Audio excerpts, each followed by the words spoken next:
Hey, how's it going? It's Chris from Tiny Industrial, and I'm standing in front of my latest creation here. This is a customer build that I'm working on for somebody, and I wanted to take a moment to just talk about where this build is at. It's kind of a good point where you can see a lot of what's going on with this build. It is a 16-foot trailer build. It is got a peak height of 10 feet, and in part that's because of the workspace that I'm building this in right here. So it's a fairly small tiny house as far as tiny houses go. There is no loft consideration in this tiny house. There's going to be a bedroom on this end, queen size bed. Very large size windows here. This is a 6 by 3.5 foot window. Over here on this side, another large window, 5 by 3.5 foot window. And you're kind of looking through the thing here. This is going to be the kitchen area. Another window, 5 by 3 window. And then down on this end is going to be the bathroom. It's going to be a wall here, door, and then you have the shower and a toilet and a small sink, and yet another window right here, 2 by 2 window. It's got the side entrance.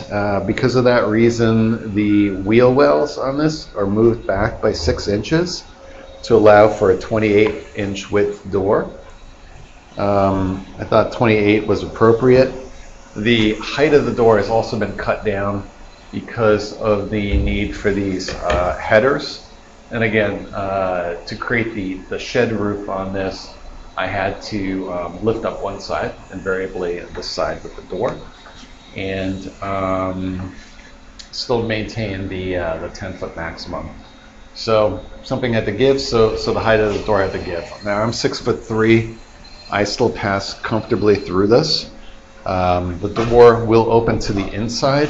So when you're going in, well, for one, I didn't want to have a door where you kind of opened it like this and then you had to step back down and then do something like, like that to be able to get in, and then, reach down like this and close it. Like, nobody wants to do that.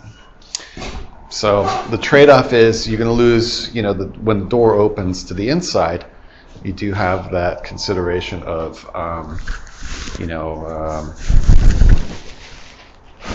having it open to the inside, basically. So, you open the door, walk in, it's going to be a floor mat here, the door's going to swing open this way, and then it's a much easier process to close the door behind you like that. There is going to be sort of a small table, probably a fold out from the wall.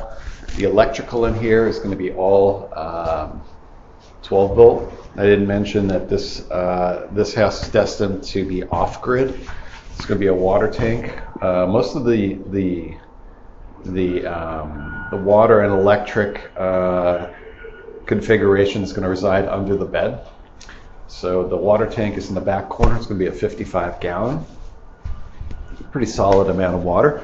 And it's going to be a pump, pressure chamber, 12-volt distribution panel, space for batteries over here. And did I mention that there's going to be a couple 100 watts of solar panels added to the roof.